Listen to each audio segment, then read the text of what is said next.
अब उस कथा को आगे बढ़ाते हैं। देवी लीला को बताती है कि मरते वक्त जीवात्मा ऐसा अनुभव करता है कि वह बेहोश हो रहा है, जो असल में मिथ्या ही है, झूठ है, लेकिन वो महसूस कर रहा है, तथा वह पूर्व जन्म के सब भावों को भुला देता है, पूर्व जन्म के सब यादों को भुला देता है तथा दूसरे नए भावों को महसूस करने लगता है। उसी क्षण वह मन में सोचता है कि मैं फलां प्राणी था या फलां वस्तु हूँ और फलाने आधार में स्थित हूँ।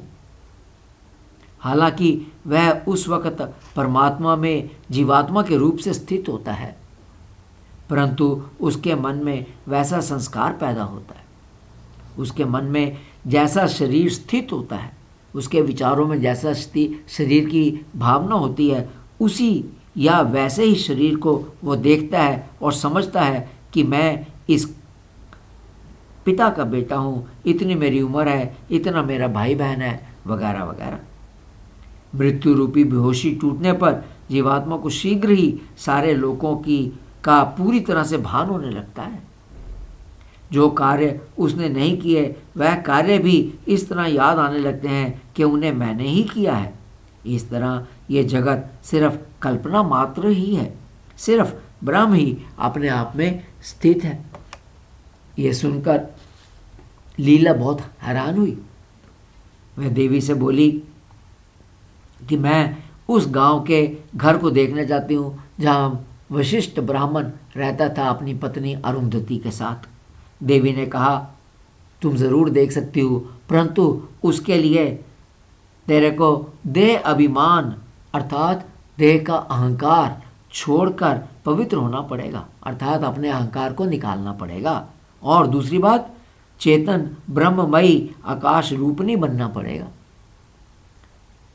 धीरे धीरे अपने संकल्प दोषों से मुक्त हो जाओगी और शरीर की सूक्ष्मता का ज्ञान सदा के लिए स्थिर हो जाएगा। अर्थात तपस्या करते वक्त एक पहली बात अपने शरीर का अहंकार भूलना है कि मैं शरीर नहीं हूँ।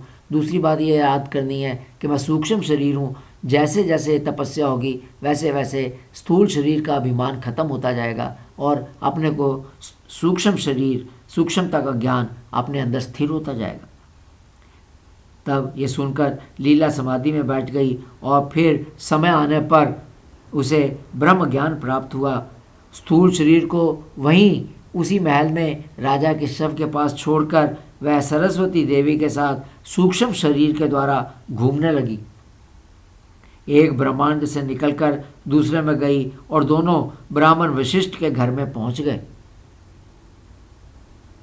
तपस्या से वह सत्य काम भी हो गई थी, अर्थात जो कुछ भी वो चाहती थी, सोचती थी, वो पूरा हो सकता था। ब्राह्मण के घर में उसने देखा कि घर वाले बहुत दुखी थे, पर वह उन्हें देख नहीं पा रहे थे। वो देख पा रही थी कि घर वाले दुखी हैं, लेकिन घर वाले उसे नहीं देख पा रहे थे। लीला ने सोचा परिवार वाले उन्हें देखें तो वैसा ही हुआ। लीला ने उनके दुख का कारण पूछा। उन्होंने कहा कि उनके माता पिता उन्हें छोड़कर चले गए हैं। उसने उनका माथा छूकर उनका दुख दूर किया। लीला ने उन्हें माता के रूप में दर्शन नहीं दिए, क्योंकि तपस्या से उसका मोह दूर हो चुका था। लीला ने अपने 800 जन्म देखे। उसने देखा कि वह अलग अलग योनियों में भटक रही है। अब लीला की इच्छा हुई कि वह अपने पति पद्म के नगर में इस सूक्ष्म शरीर के द्वारा जाए। तो उसने देवी से कहा कि चलो अपने उसी महल में वापस चलें। तो देवी उसके साथ चली और वहाँ जाकर उन्होंने देखा कि राजा पद्म का शव फूलों से ढका हुआ वहाँ पड़ा था और शव के पास लीला का स्थूल शरीर बैठा हुआ था। ये सब देखने के बाद अब रानी की इच्छा हुई कि वह वहाँ पर जाए जहाँ पर इस मरने के बाद राजा पद्म ने दोबारा पैदा हुए हैं, जन्म लिया है। देवी को उसने वैसे ही रिक्वेस्ट किया, वैसे ही उसने प्रार्थना की। तो देवी इनके साथ कहने लगी चलिए वहाँ चलिए। तो देवी उसको लेकर वहाँ पर गई। जहाँ पर मौत के बाद राजा पद्म पैदा हुए थे।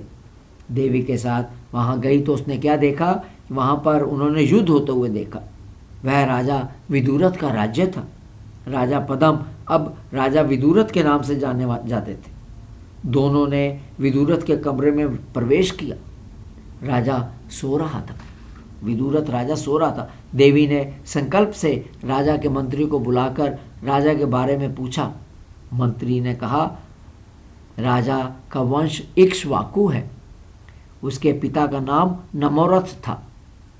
जब विदुरथ 10 साल के थे तो पिता नमोरथ वनवासी हो गए तथा विदुरथ को राजा बना दिया गया। अब राजा 70 वर्ष के हो गए हैं, 60 साल से राज्य कर रहे हैं। इतने में राजा भी उठ गया और वो वहाँ पर आया। तब देवी ने उसके सिर पर हाथ फेरकर राजा को उसके पूर्व जन्म के बारे में सब याद कराया। छूने से राजा की माया दूर हो गई। देवी के छूने से राजा की माया दूर हो गई तथा उसे पूर्व जन्म याद आ गया। लीला के बारे में, अपने पहले राज्य के बारे में और शरीर छोड़ने के बारे में, ये सब उसको याद आ गया। राजा ने देवी से पूछा कि मुझे ये सब याद आने का कारण क्या है, ये सब मेरे को कैसे सब याद आ गया। देवी ने कहा कि ब्राह्मण के घर में मौत के बाद जब तुम्हारे जीवात्मा की बेहोशी टूटी तो तुम्हारी सोच के कारण तुम्हारे मन में ये भ्रम पैदा हुआ कि ये मेरा जन्म हुआ, ये मेरा कुल है, ये मेरे पिता हैं। 10 वर्ष पर राज्य मिला, धर्मपूर्वक मैंने राज्य किया। अब मैं 70 साल का हो गया हूँ। अब युद्ध हो रहा है, अब यहाँ पर 2 देवियाँ आई हैं, वगैरह वगैरह। इस तरह तुम्हारा विचार विस्तारित हो गया, फैल गया। ये सब विचार में है कि मैं पैदा हुआ, अब मैं 10 साल का हो गया, अब मैं 70 साल का हो गया, 60 साल से राज्य कर रहा हूँ। ये सब विचार उस मृत्यु के क्षण में तुम्हारे चित्त में ये असत्य रूप जग जंजाल उसी तरह पैदा हुआ जैसा सपने में एक ही क्षण के अंदर सैकड़ों सालों का भ्रम होता है। असल में ना तुम कभी पैदा हुए ना तुम मरे, तुम अपनी आत्मा में स्थित हो। सब कुछ तुम्हें दृश्य सा महसूस हो रहा है। राजा ने देवी से वरदान मांगा कि अब मैं मौत के बाद दूसरे लोक में जाऊं तो मेरे मंत्री वगैरह और ये कुमारी को भी प्राप्त करूं, अर्थात लीला को भी प्राप्त करूं। देवी ने कहा, युद्ध में अब तुम्हारी मौत होगी, तुम्हें तुम्हारा पुराना राज्य मिलेगा, अर्थात फिर राजा पद्म वाला राज्य मिलेगा, और कुमारी अर्थात लीला और मंत्रीगण भी सूक्ष्म देह के साथ उस पुराने नगर में जाएंगे। तभी खबर आई कि शत्रु सेना सब नाश कर रही है। विदुरथ की रानी भी सखियों के साथ भागती भागती आई। राजा ने देवी से कहा कि मेरी पत्नी आपकी सेवा करेगी, मैं अब युद्ध में जाता हूँ क्योंकि शत्रु सेना अब बिल्कुल द्वार तक आ गई, दरवाजे तक आ गई है। अब पहली लीला ने देवी से पूछा, पहले जो मैं थी वही मैं इस रूप में कैसे स्थित हो गई हूँ, अर्थात ये दूसरी कैसे बिल्कुल मेरी तरह कैसे है। दूसरी लीला, राजा की दूसरी पत्नी, वो कैसे मेरी तरह बिल्कुल कैसे है। दूसरी बात, मंत्री सेना के लोग ये भी पहले जैसे ही हैं, वह यहाँ और वहाँ भी मौजूद हैं, ऐसा कैसे हो गया। देवी ने जवाब दिया कि चेतन में जैसी भीतर सोच होती है वैसे ही बाहर भी उसे तुरंत दिखने लगता है, अर्थात जैसी जीवात्मा के अंदर सोच होगी वैसा ही उसे बाहर दिखने लगेगा।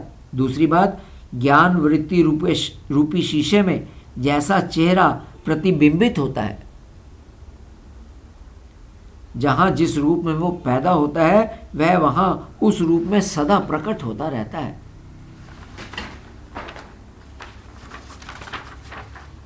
परमात्मा रूपी शीशे में प्रतिबिंब होने के कारण ये तुम्हारे समान ही स्थित है, वैसे ही दिख रहा है। अर्थात प्रभु का जो शीशा, प्रभु रूपी शीशे के अंदर ये एक बारी जो चीज़ प्रतिबिंब में आ गई, जो एक बारी एक चीज़ बन गई, वो सदा वैसी की वैसी रहती है।